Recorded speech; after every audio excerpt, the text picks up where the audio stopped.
Tonight, I'll be bringing this stack of cash to battle Ethan Rampage Yao and Alex Wolfgang Poker in a 2550 private cash game.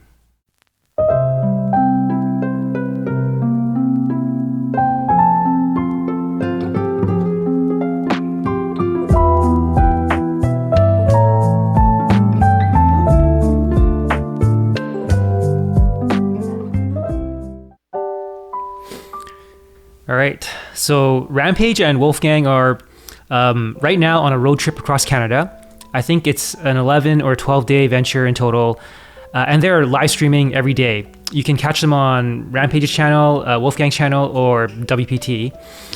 Anyways, they're stopping in Vancouver for 2 days, and as I mentioned, I'm playing with them in a cash game tonight, but I actually had the pleasure of meeting them last night. That's a horrible out of focus shot with Rampage. That's a better one with Wolfgang. They are down to earth, nice, just two really cool dudes that are fun to hang out with. Yeah, we played in a private sit and go, which they also live streamed. I'm watching myself on stream right now. Either Thursday to Sunday or Friday to Sunday. The buy-in was $1,000 with a total of 19 people. And we made it a mystery bounty format, which was really fun. I also want to give a quick shout out to Jesse. There he is, the host and organizer. And he's just always a gracious host. Yeah. That card he's wearing around his neck, it's a Pokemon card worth $1 million. You know, the perfect accessory to casually wear. I don't know much about Pokemon cards, but here's Wolfgang talking about it. Chad, you don't even understand, like, this card. You think you understand, you don't understand this card. What's crazy is, I had like a stack, maybe of 100 cards. What if the illustrator was in there and I'm just sitting on like a house in Iowa?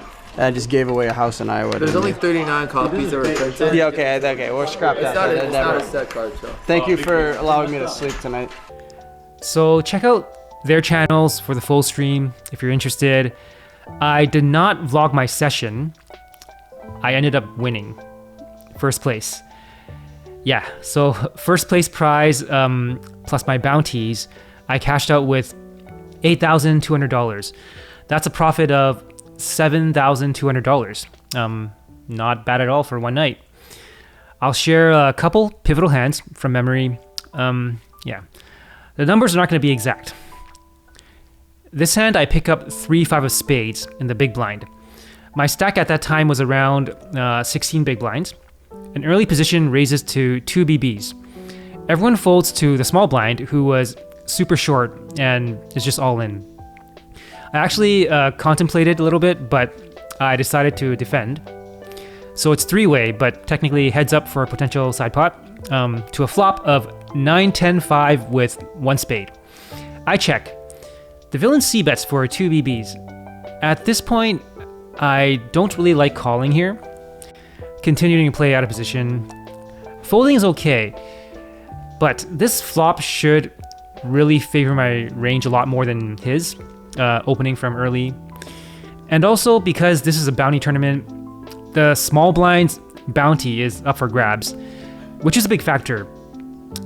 I decide, you know what, 1 pair with backdoor flush is good enough. I go for it. I jam all in. He does cover me, but I figured my stack size was close enough to be threatening. I want to fold out his equity from ace king, ace queen, ace jack, and I can also fold out hands that beat me, like pocket 6s, 7s, or 8s, sometimes ace 9 suited. Yeah. Anyways, he snap calls. Not good. Immediately, my first thought was I probably need to hit a 3 or a 5. Villain shows pocket 9s. Okay, I'm dead. Small blind has 8-6 for a gut shot, so we go to a run out. The turn is the 7 of spades, which completes the gut shot straight. The river is the queen of spades. And I hit my runner spade flush. Yeah, so wrong read, wrong play, get paid. All right, next hand. This hand, I pick up King Jack at under the gun. At this point, we're actually down to the final 5. I had around 22 bigs.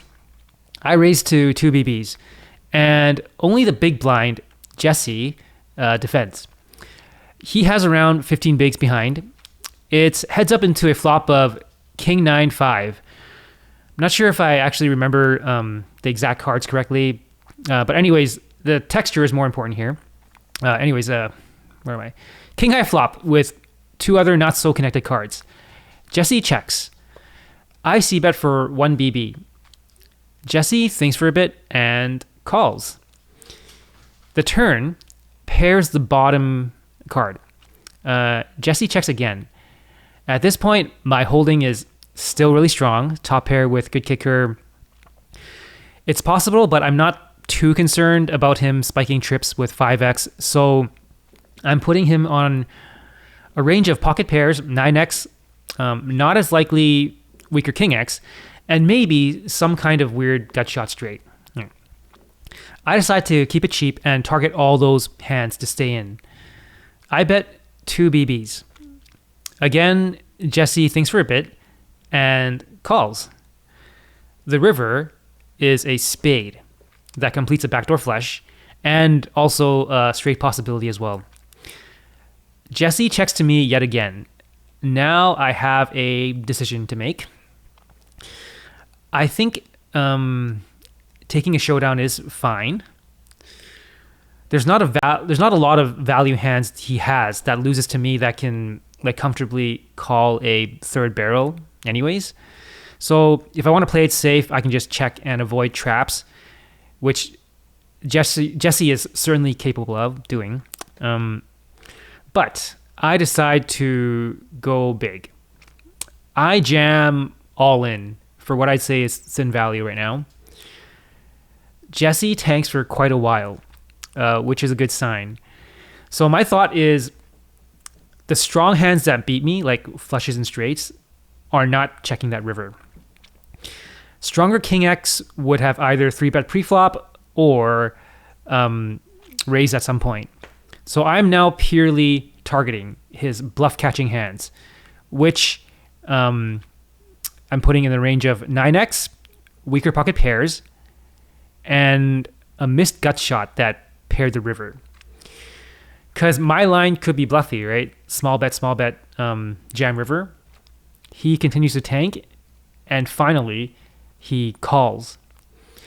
I say, just a king. And then Jesse mucks. Yeah. So after that, it's basically the standard tournament stage where the blinds are huge and we're all just like picking spots to either flip or race. I got lucky and made it all the way. So yeah. Also, special shout out to Juno, another player I met there, for sharing some wonderful photos for me to use.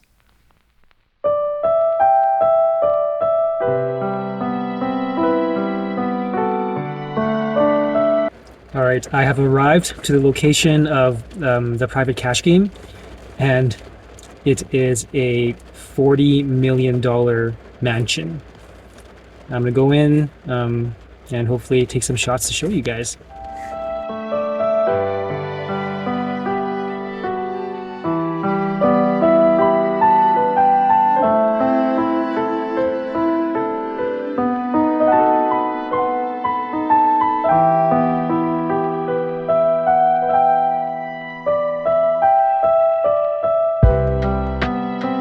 I do a pretty bad job of showcasing this luxury mansion. Rampage and Wolfgang's channels actually have a much better tour video, so if you want to explore this place, you can look for that video, but not before finishing mine, of course. I'm just here to play poker, and this is where the game is taking place. As the WPT crew is shooting as well, I'm actually invited for a quick interview. All right. How about we go talk to some of the players? Let's go talk to the people behind the stealing, the easy highway robbery of Wolfgang and Rampage's chips. No, dude, the chain's so deep. The chain's actually OD. How's it going? Pretty good, pretty good. You okay to be on camera right now? I'm okay, I'm okay. All right, we're going to a big cash game right now. It's high stakes, high stakes. Yes, it is going to be a high-stakes cash game. How you feeling? How you feeling? Pretty much a standard, a little bit nervous, a little bit excited. Excited to play with Rampage and Wolfgang. Are these going to be Rampage fans or Wolfgang fans? Or both? Both. Both? Yeah. I think this is a plan. Because we're Canadian, we're going to take their money and then we're going to apologize for it. Oh, I like that. The Canadian way. That's the Canadian strategy. That's the best way to do it. But seriously, both of them really cool dudes. I've hung out with them a little bit, and they're just really nice. And Vancouver welcomes them, and to their fans, I extend that welcome to you guys as well. If you guys ever want to visit, Vancouver does have a lot of poker options. Awesome. Well, yeah. Thank you so much. Hey, good luck in the game. Yeah, thank you. Yeah, you got this. Easy money tonight.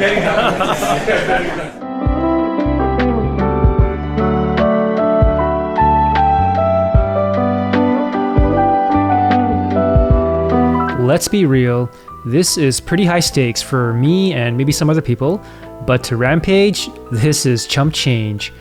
The format was, on the spot, change to start with 10.25 and then a little later shift to 25.50. But with a ton of straddle and double straddles, it really didn't matter all that much. Alright, let's get to some of those poker hands.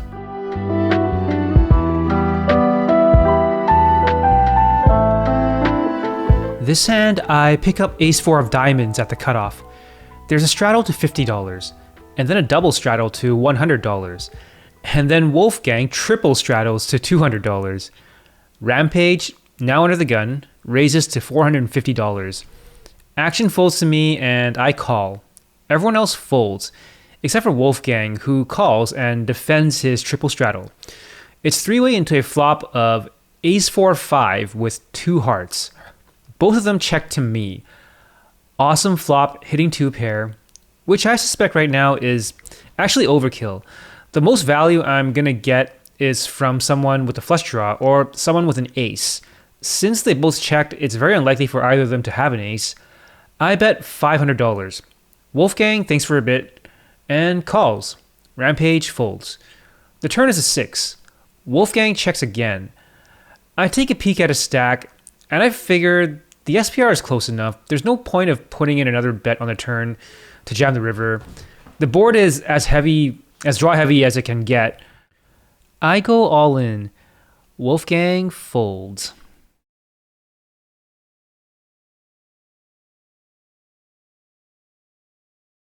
This hand, I pick up ace deuce of clubs in the big blind.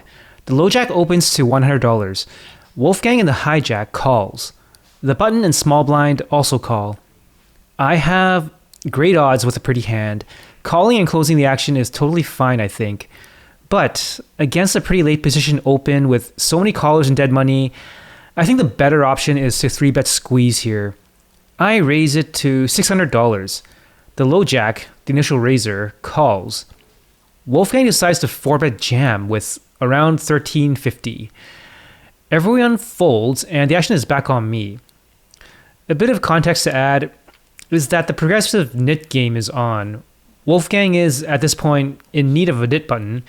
So with that in mind and his stack size, his range is not really that strong.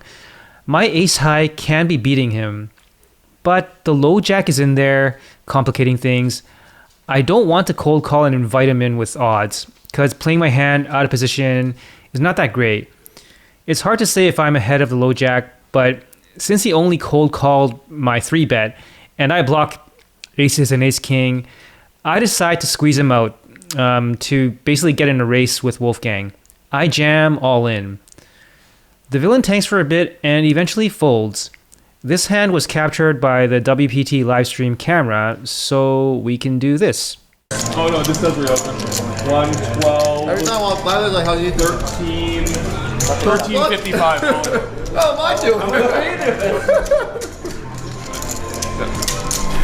Can you see how much you have? Okay, that's a lot. Okay, thank you. Yeah. Action's open. Yeah. All right, all in. All in. Do you need to count?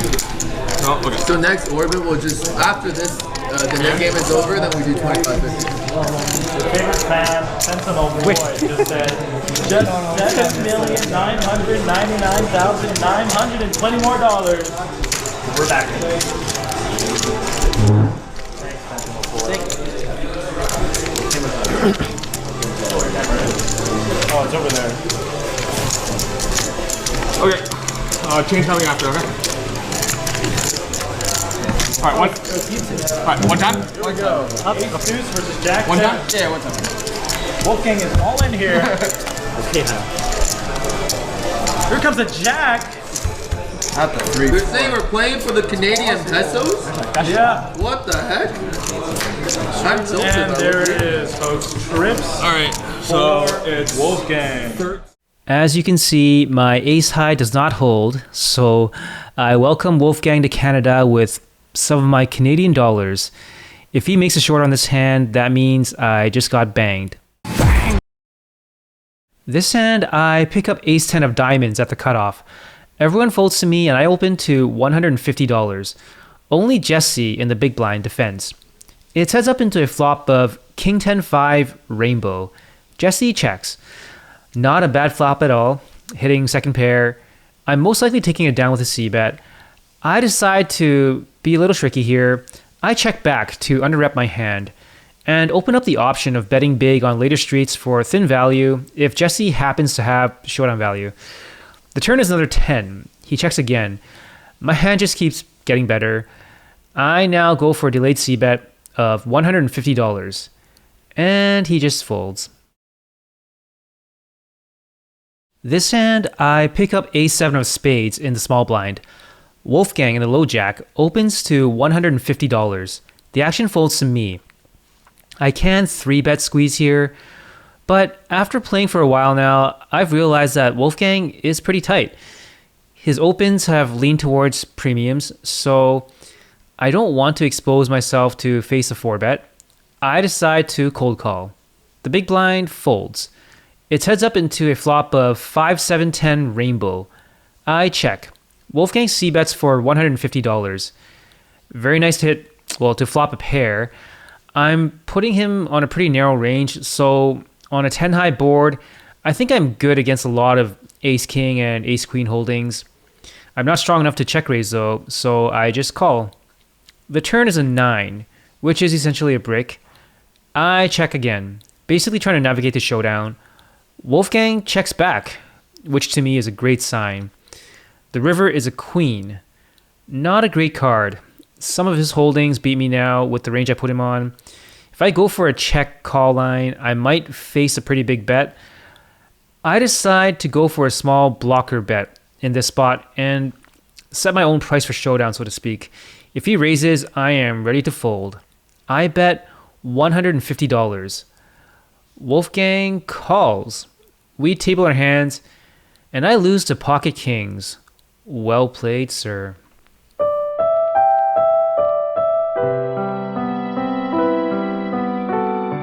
Sadly, I was pretty card dead for the night and wasn't that involved. Not a lot of interesting spots to share with you guys. After the live stream ended, some of us actually moved to a different location to continue playing. Wolfgang called it a night, but Rampage was always ready to keep going. At our quote-unquote second half of the session, we were joined by some new players you might recognize. I did not vlog this second part, but I did do a lot better here than at the mansion. Let's go to the results.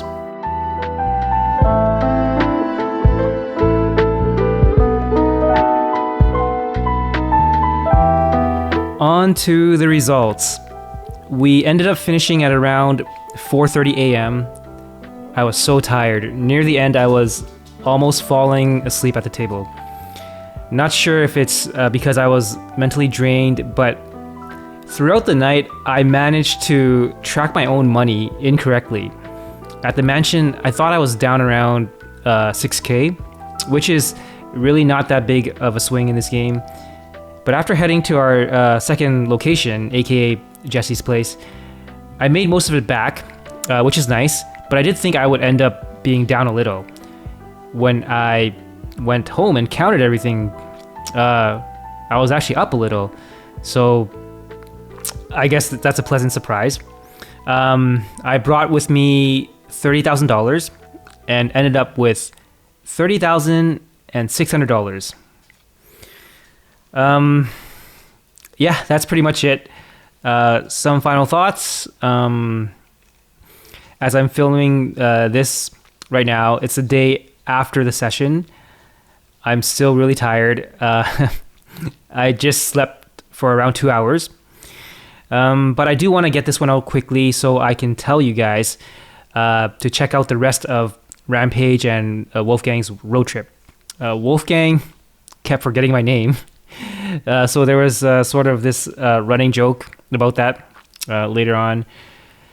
Yeah, that's it. I was already a fan of Ethan and Alex, and now having met them, I'm even more of a fan.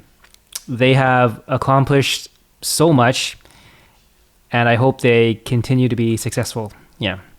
Remember to like and subscribe if you enjoyed watching this video. I'll see you guys in the next.